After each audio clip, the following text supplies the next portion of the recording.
আমরা আলোচনা করব হক রুস্টিং। ক্লাস 12-এ যারা পড়ছো, 4th সেমিস্টার দেবে, তাদের জন্য এই কবিতাটা খুবই গুরুত্বপূর্ণ। তো হক রুস্টিং কবিতাটি এর কবি হলেন টেড হিউজ। টেড হিউজ একজন ব্রিটিশ পোয়েট এবং এনার জন্ম 1930 আর মৃত্যু 1998 সালে। তো টেড হিউজ একজন ট্রান্সলেটর, একজন কবি, এবং ইনি পৃথিবীর অন্যান্য সৃষ্টির সঙ্গে মানুষের যে একটা সম্পর্ক, এটাকে তিনি খুব ভালোভাবে উপলব্ধি করতে পারেন এবং এটা নিয়ে ভাবতে ভালোবাসেন।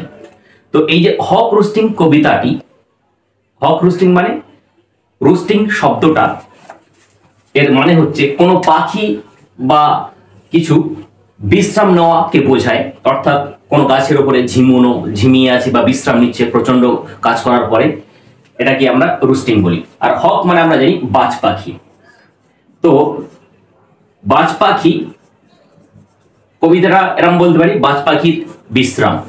তো এই কবিতাতে তোমাদের প্রত্যেকটা স্ট্যান্ডাতে 4 লাইন করে আছে, মোট 6টা স্ট্যান্ডা আছে তোমাদের, অর্থাৎ 24 লাইন।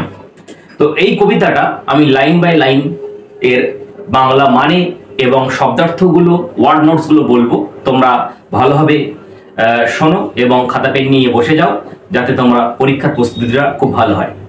তো হক রুস্টিং কবিতাটি এর মূল থিম হচ্ছে পাওয়ার, ক্ষমতা। অর্থাৎ আমরা জানি পৃথিবীতে মানুষ এই ক্ষমতার লোভে কত কি করে বেড়ায়, এমনকি একটা মানুষ হয়ে মানুষকে হত্যা পর্যন্ত করে যায়।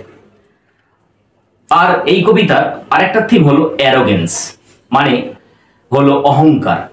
আমরা জানি যে আমাদের ভেতরেও এই আমিত্ব, আমি সব কিছু, এই যে অ্যারোগেন্ট ভাব, এইটা এই কবিতার মধ্যে আছে। আরেকটা আছে ন্যাচারাল অর্ডার। ন্যাচারাল অর্ডার মানে এই প্রকৃতির যে নিয়ম, এই যে নিয়মে সূর্য উঠছে, সূর্য ডুবছে, একজন একজনকে হত্যা করছে, অর্থাৎ যে খাদ্য শৃঙ্খল। আমরা জীবনবিজ্ঞানে মাধ্যমিকে তোমরা পড়েছো জীবনবিজ্ঞানে বাস্তুতন্ত্র, সেখানে খাদ্য শৃঙ্খলে যে খাদ্য উৎপাদক, খাদক, প্রথম শ্রেণীর খাদক, দ্বিতীয় শ্রেণীর খাদক, তৃতীয় শ্রেণীর খাদক, সর্বোচ্চ খাদক। তো এইভাবে যে খাদ্য শৃঙ্খল বা ফুড চেন যেটা তৈরি হয়েছে, এখানে সেই রকমের একটা বর্ণনা আছে।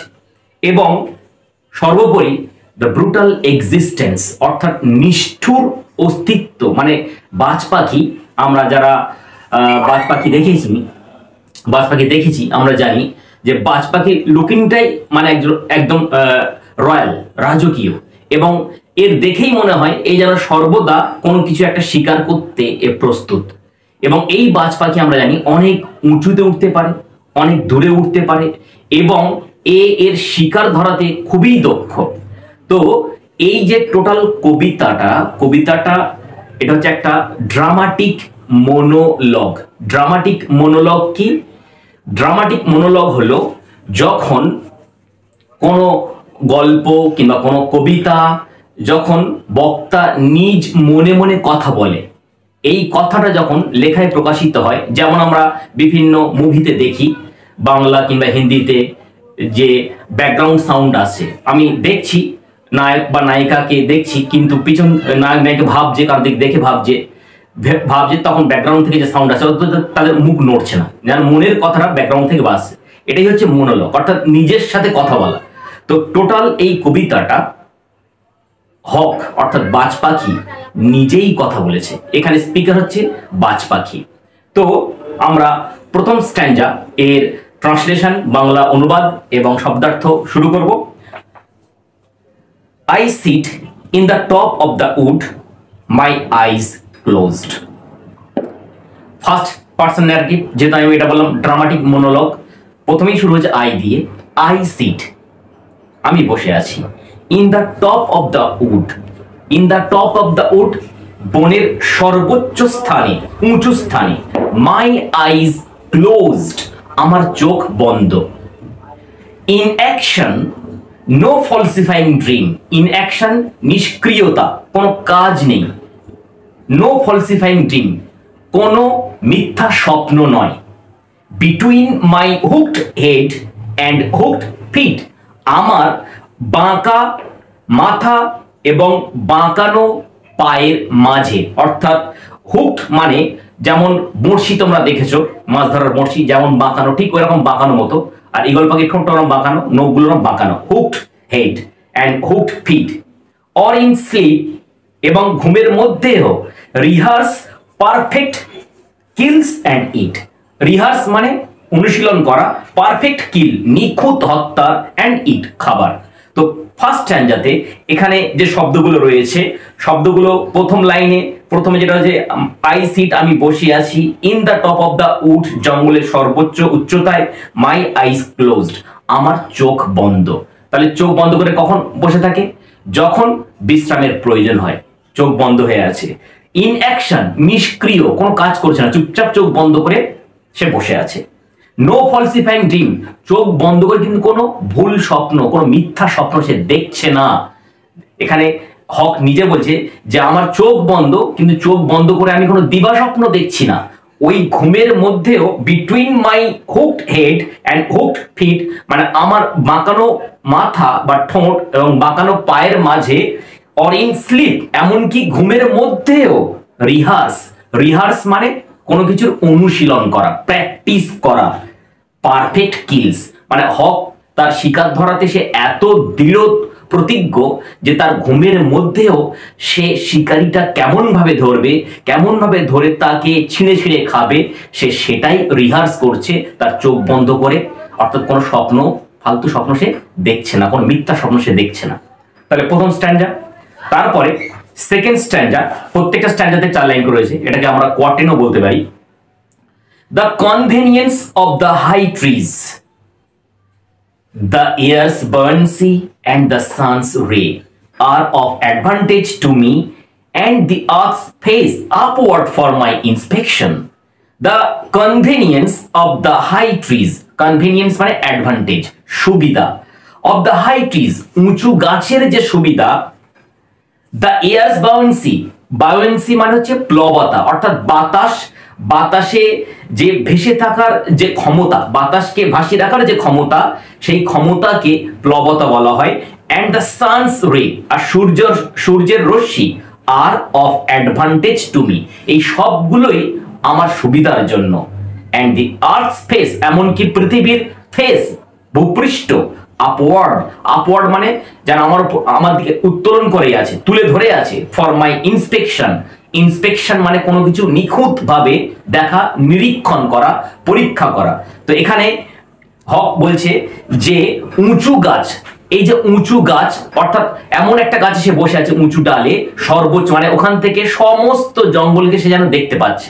পৃথিবী যত উঁচুতে যাওয়া যায়, যত উঁচুতে যাওয়া যায় তত ভালোভাবে অবজার্ভ করা যায়। যেমন একটা উদাহরণ দিই, যেমন একতলা ছাদের উপর উঠে দাঁড়ালে আমরা আমাদের গ্রামের যতটুকু দেখতে পাবো, যদি 2তলা ছাদের উপর দাঁড়াই ওর থেকে একটু বেশি দেখতে পাবো। আবার যদি 3তলা ছাদ হয় আরো বেশি, যত তালা উঠবে তত আমাদের পর্যবেক্ষণ তত বেশি হবে। এখানে আরেকটা তোমাদের একটু জীবনের জন্য একটা কথা বলে রাখি, এই ছাদের এই বিষয়টা, আমাদের জীবনের বয়সটা, আমাদের যে বয়স এটাও ঠিক এই ছাদের তলার মতো। কেমন? আমাদের যত বয়স বাড়ে আমাদের অভিজ্ঞতার দৃষ্টি বা এক্সপিরিয়েন্স ওই রকম ক্ষমতাও বাড়ে। কেমন? আমরা যখন ছোট থাকি, একতলা ছাদে থাকি, সেই সব মনে হয় যেমন যেটা আমরা ঠিক মনে করি সেটা যখন ঠিক মনে করি, যখন বড় হবো সেটা আবার ভুল মনে হবে। অনেক কিছু ভুল যেটা মনে করি সেটা আবার ঠিক মনে হবে। তো যত তালা আমরা উঠবো তত যেমন সর্বোচ্চটা দেখতে পাবো, ঠিক আমাদের জীবনের বয়সটাও এরকম। আমাদের যত বয়স বাড়বে আমাদের অভিজ্ঞতার ক্ষমতাও তত বাড়বে, এবং যেগুলোকে তোমরা এই বয়সে যেগুলো মনে করছো খুব আমার জন্য এটাই দরকার, দেখাবে ওটাই তোমার জন্য সব থেকে ক্ষতিকর। তোমার যে জিনিসটার জন্য বারবার জেদ করছো, দেখো তোমার জন্য সেটাই ক্ষতিকর। অথচ যে জিনিসটা তুমি নেগলেক্ট করছো বা যেটাকে তুমি একদম অবহেলা করছো, দেখছো না, দেখাবে ওইটাই তোমার জীবন সব থেকে প্রয়োজনীয় ছিল। তো যাই হোক, এখানে উঁচু গাছের সুবিধাটা কি হলো? উঁচু গাছের সুবিধা হচ্ছে উঁচু জায়গা থেকে আমরা পৃথিবীর সমস্ত কিছুকে ভালোভাবে দেখতে পাই। আর এছাড়াও কি সুবিধা রয়েছে? এয়ারস বায়োয়েন্সি, বাতাসের যে প্লবতা, ভেসে রাখার ক্ষমতা, এন্ড দ্য সানস রে, আর সূর্যের আলো, আমরা জানি সূর্যের আলো ছাড়া আমরা দেখতে পাই না। আর অফ অ্যাডভান্টেজ টু মি, এগুলো আমার সুবিধা যোগায়। কিসের সুবিধা যোগায়? আমার শিকারকে নিরীক্ষণ করতে। এন্ড দ্য আর্থস ফেস, এমনকি পৃথিবী পৃষ্ঠটাও আমার দিকে উত্তোলন করে থাকে, উঠিয়ে থাকে, যেন আমি আমার শিকারিটা খুব ভালোভাবে ইন্সপেকশন করতে পারি যে কোন দিক থেকে তাকে আমি শিকার করব এবং কিভাবে তাকে টেনে ছিঁড়ে খাবো। তারপর third stanza, my feet are locked upon the rough bark. My feet আমার পদযুগল, মানে তার যে পা, আর লকড আপন আটকে থাকে, এমন ভাবে আটকে থাকে সেখান থেকে পড়ে যাওয়ার ভয় থাকে না। The rough bark, rough bark মানে হচ্ছে গাছের ছাল, মানে ওই ডালের ছালের সাথে এমন ভাবে নখগুলো আটকে থাকে যে পড়ে যাওয়ার ভয় থাকে না। ইট took the whole of creation to produce my food, my each feather. It took the whole creation, এটা নিয়েছে সমস্ত সৃষ্টি, to produce my food, তৈরি করতে আমার পা, my each feather, আমার প্রত্যেকটি পালক। এখানে হক বলছেন যে আমার এই যে সৃষ্টিগত যে বৈশিষ্ট্য, যে বাঁকা ঠোঁট, বাঁকা পা, তারপরে আমার যে পালক, এইগুলো তৈরি করতে ঈশ্বর সৃষ্টিকর্তা সমস্ত সৃষ্টিকে নিয়েছে এবং খুব নিখুঁত ভাবে আমার সৃষ্টি কার্যটা সম্পন্ন করেছে, এবং এমন ভাবে সম্পন্ন করেছে যে আমি এখন শ্রেষ্ঠ সৃষ্টি। Now I hold creation in my food, এবং আমি এখন সমস্ত সৃষ্টিকে আমার পায়ের নিচেতে রাখি, মানে ও নিজেকে একদম সুপ্রিম লেভেলের ভাবছে যে আমার ক্ষমতা, আমার আধিপত্য সমস্ত সৃষ্টির ওপরে।